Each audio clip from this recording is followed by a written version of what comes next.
एखादं विवाहित जोडपं असेल आणि त्यापैकी एखाद्या पार्टनरने समोरच्याला न सांगता जर लग्न केलं तर त्याच्यासाठी कायदेशीर काही तरतूद आहे का? येस.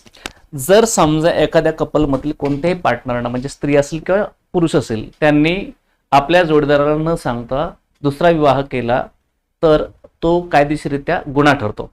भारतीय दंडसंहिता म्हणजेच IPC 1860 मधील प्रकरण 20 मध्ये कलम 494 होतं आणि त्याच्यामध्ये तरतूद होती. आता नवीन कायदा BNS 2023 मधील प्रकरण 5 मध्ये कलम 82 आहे आणि त्याच्यामध्ये तरतूद सांगितली. त्याच्यामध्ये दोन अपराध आहेत. एक तर मी समजा उदाहरणार्थ मी माझ्या पार्टनरला फसवून म्हणजे मी जेंट्स असेल किंवा लेडीज असेल जर मी दुसरं लग्न करत असेल तर माझ्या पहिल्या पार्टनरवर मी अन्याय केलाय म्हणून माझा पहिला पार्टनर गुन्हा दाखल करू शकतो आणि तिथं मला 7 वर्षापर्यंतचा कारावास अधिक द्रव्यदंड शिक्षा होऊ शकते.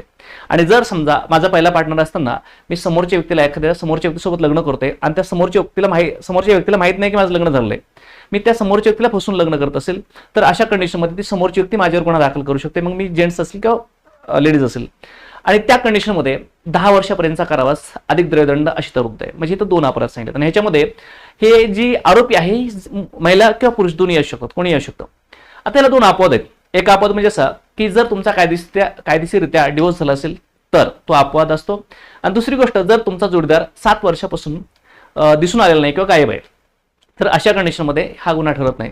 तसंच हे जी कलम आहे हे कलम सर्व जाती धर्माच्या लोकांना लागू आहे, परंतु हे मुस्लिम पुरुषांना लागू नाही. त्यांना एकापेक्षा अधिक बायका करण्याचा अधिकार एक त्या कायद्यामध्ये त्यांच्या असल्यामुळे हे कलम तिथं अपवाद ठरतं. म्हणजे मुस्लिम स्त्रियांना सुद्धा लागू आहे परंतु मुस्लिम पुरुषांना लागू नाही. आणि हे समाजात असे अनेक घटना घडतात त्यामुळे ही कायदेशीररित्या तरतूद करण्यात आली, अर्थात एक कायदेशीररित्या गुन्हा ठरतो.